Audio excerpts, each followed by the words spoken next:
Hope everyone's doing well. I am just over here at the physio wrapping up the taping stages. So I just went and we did touch-ups and sand out yesterday. So I came in today to finalize the sanding out. A couple things I wanted to show you guys. I want to show you the window returns. Compare these ones compared to the ones that were done by base building guys, and how much better ours are. And then I was thinking too, I could take a walk out to the parapet, to the roof, and kind of show you guys some stuff about the parapets while I'm up here on the second floor, right? I was looking at that coming up the stairs. I'm like, oh, you know what? It'd be good to go out there because some people ask about parapets, so I can go give you guys the rundown on that. And like always, guys, I appreciate it when you hit the like button for me. And what else? I don't know. Anyway, sorry, dudes. But yeah, let me have a sip of coffee and then I'll get into it here. Oh. Yeah, I was gonna say, if you have any questions, leave them down below in the comments or in the chat, and no problem, I'll answer them for you. Okay. But yeah, so one of the things is checking out like how clean everything is when we leave it, right? Nice and clean. Everything's been scraped and swept up. When we do our touch-ups, I put a blue dye in the mud so we can easily see where to come and sand. But these returns, man, they turned out really good. So I've been using the tearaway, and I'm finally really feeling really confident with it. This looks so good. You can't see any of the perforations or the corner beads or anything. It's really nice.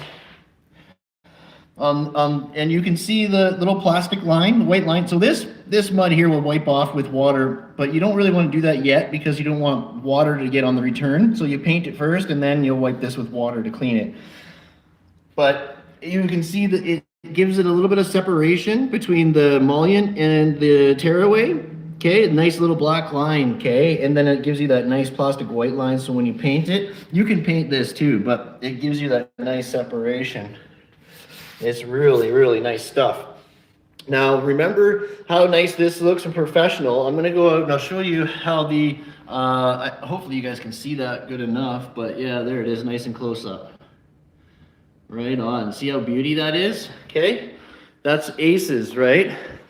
I'll come back to this, actually. I'll go out, let's jump out and show you. Boop, boop, just bear with me for a minute. We got to jump out to the hallway here. Yes, right here. So if you don't add the tearaway, you get this cracking. Okay, you get this cracked look. You see that? It's like that little cracked look. It's not very good. It's not very professional. You should caulk this at least after, but with the tearaway, you don't have to use caulking. Okay, but if you don't use tearaway, you have to put a bead of caulking on there to make it look nice. Because yeah, you can see how it's all cracked. Like look at all the way up, you can see that.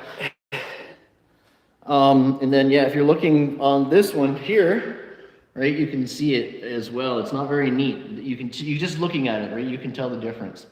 So that's why the tearaway is so nice.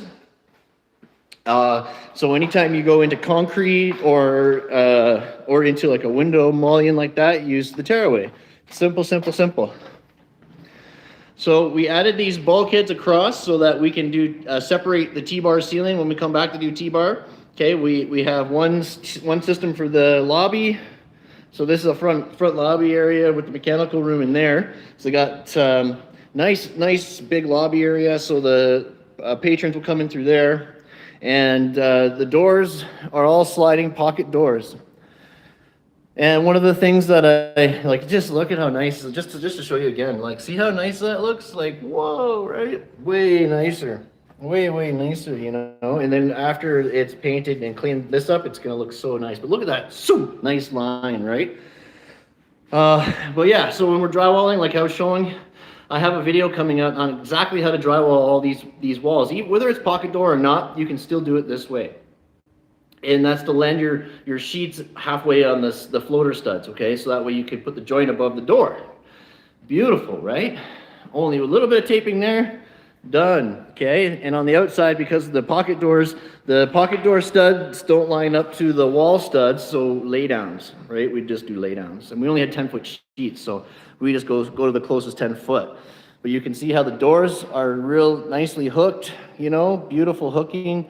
It's just like a 4 foot, 4 foot, and a 2 foot to meet our 10 foot, right? But nice, easy to tape. And all these corner beads, like when we're doing all our corners, right? We're mitering all the ends, looking nice. So these are those overextended corners. These are really cool. I got videos as well coming out showing exactly how I frame, drywall, and tape these, but they turned out really nice.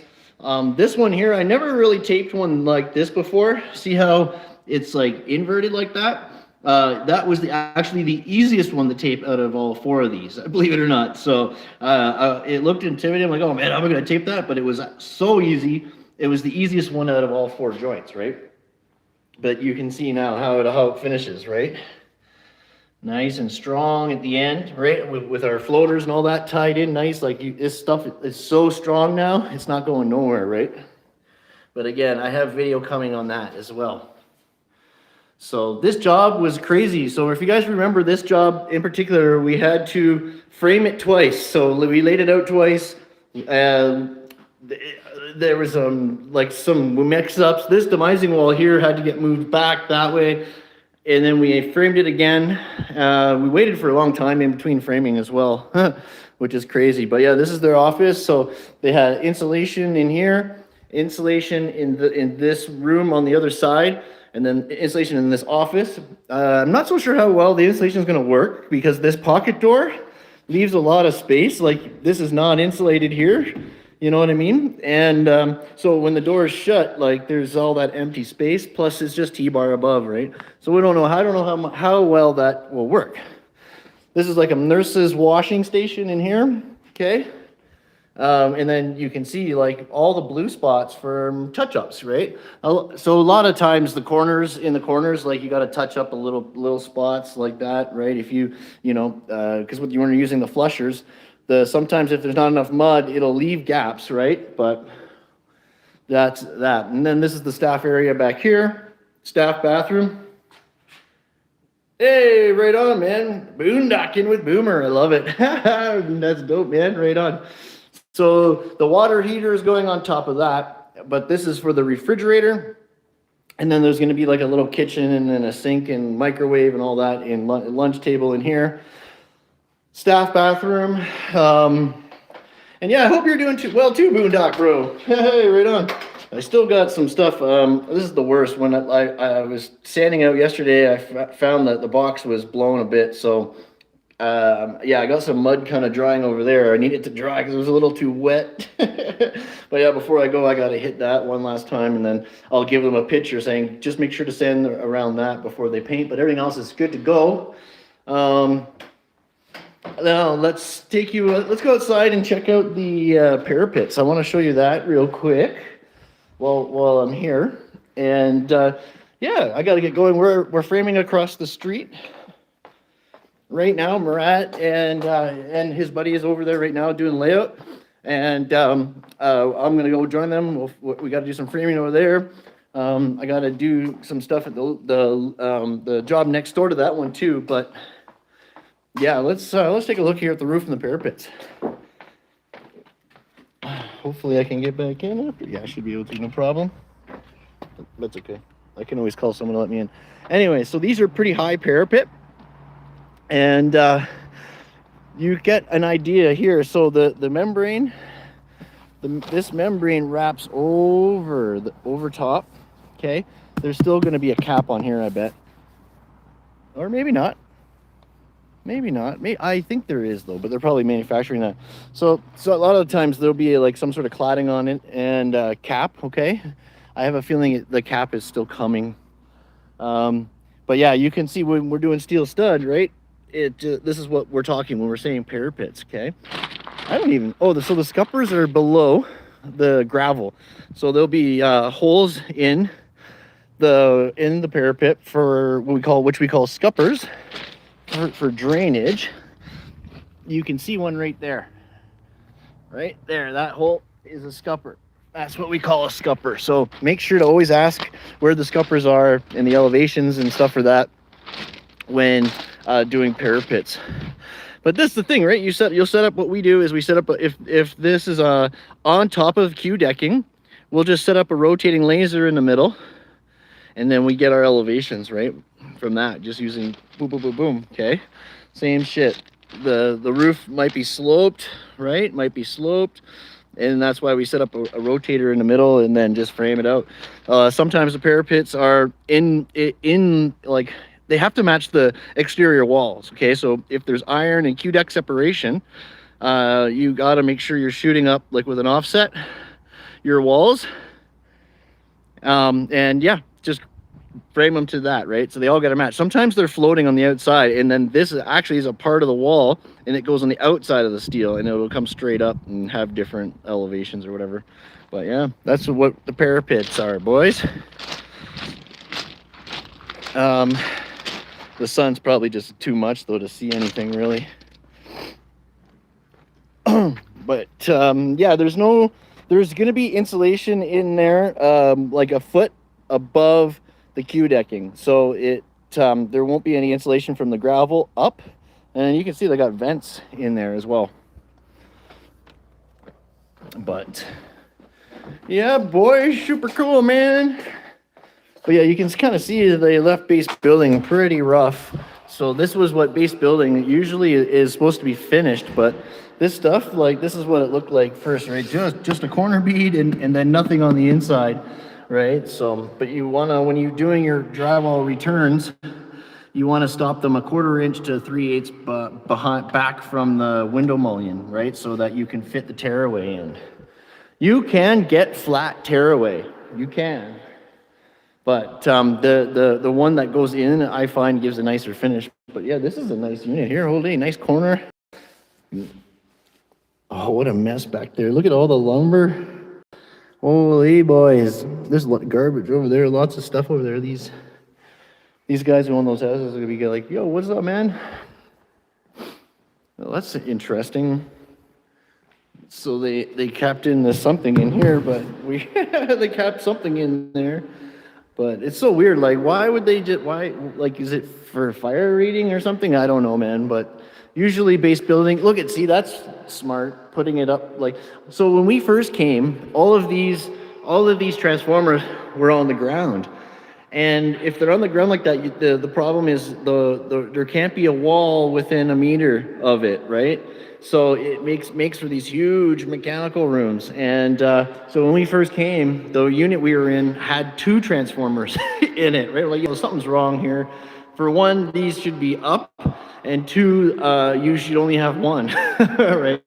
And so we laid out the walls, we framed it, and then the owners of the physio went to the owner of the building and was like, yo, what's up, right, with these transformers?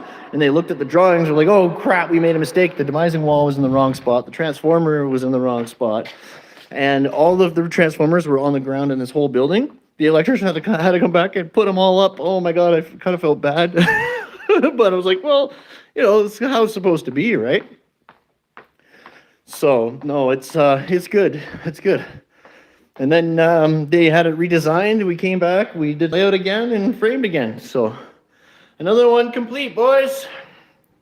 But yeah, if you guys, oh, and then of course there's the window caps as well. I released a short video on this. Basically, we put a stud and cap it with drywall and attach it to one of the pieces. Push this in, and then on the other side, this drywall will just slip in, right? And you pressure fit it in on the one side and screw it off, and you're laughing, right? You just got to think kind of backwards, right? But the corners are so, like, man, when I'm doing taping my corners, I got this corner roller. It's like a paint roller. It's the best, man. I just load it with mud and then hit it with the flusher, and it's beautiful. They're so quick, so quick. I find when you can do corner beads and inside corners and stuff, like, quick, it's good. That's how you're making your money, right? But no, we're looking good. You can kind of see how we leave it, right? It was super messy from base building guys as well, so we cleaned up everything. We just always do it good, nice and clean. We keep it super clean in here. But yeah, we're just across the street right there. Oh, come on. Yeah, we're just right across the street right there, you can see that's Murat's friend there from Ukraine. Him and his family just came from Ukraine. Murat's truck right there, and then that's one of the guy's helper's van. But yeah, we're gonna be right there next, and then right beside it was the liquor store that we did. So we'll be doing that as well. Anyways, I guess I should wish you all well. I am going actually. I got the order in for my hats, so I'm gonna start my clothing line with hats, and you guys are gonna love them. They're not. It's not merch. It's not advertising. Okay, this is just like I got some wicked designs.